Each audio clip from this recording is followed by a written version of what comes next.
আসসালামু আলাইকুম। আবৃত্তি করছি গোপ চুরি।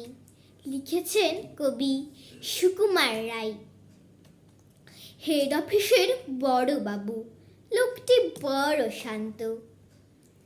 তার যেমন মাথার ব্যামো, কেউ কখনো জানতো? দিব্যি ছিলেন খোশ মেজাজে, চেয়ারখানি চেপে একলা বসে ঝিমঝিমিয়ে হঠাৎ গেলেন খেপে। আতকে উঠে হাত পা ছুড়ে চোখটি করে গোল। হঠাৎ বলে, গেলুম গেলুম, আমায় ধরে তোল। তাই শুনে কেউ বদ্যি ডাকে, কেউ বা হাঁকে পুলিশ, কেউ বা বলে কামড়ে দেবে, সাবধানে যে তুলিস। ব্যস্ত সবাই এদিক ওদিক করছে ঘোরাঘুরি। বাবু হাঁকেন, ওরে আমার গোফ গিয়েছে চুরি। গোফ হারানো আজব কথা, তাও কি হয় সত্যি?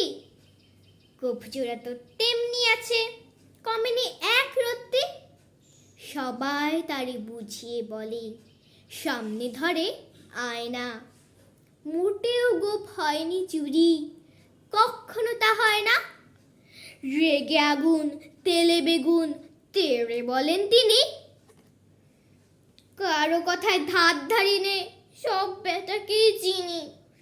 নোংরা ছাটা খ্যাংরা ঝাঁটা বিচ্ছিরি আর ময়লা, এমন গোপ তো রাখতো জানি শ্যামবাবুদের গয়লা।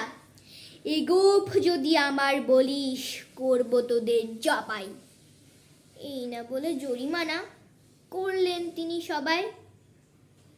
ভীষণ রেগে বিষম খেয়ে দিলেন লিখে খাতায়, কাউকে বেশি লাই দিতে নেই, সবাই জ্বরে মাথায়। অফিসের এই বাদরগুলো মাথায় খালি গোবর। গোপ জোড়া যে কোথায় গেল, কেউ রাখে না খবর। ইচ্ছে করে এই বেটাদের গোপ ধরে খুব নাচি, মুখগুলোর মুন্ডু ধরে উদাল দিয়ে চাচি। গোপকে বলে তোমার আমার, গোপ কি কারো কেনা? গোফের আমি গোফের তুমি, তাই দিয়ে যাইছে না। ধন্যবাদ।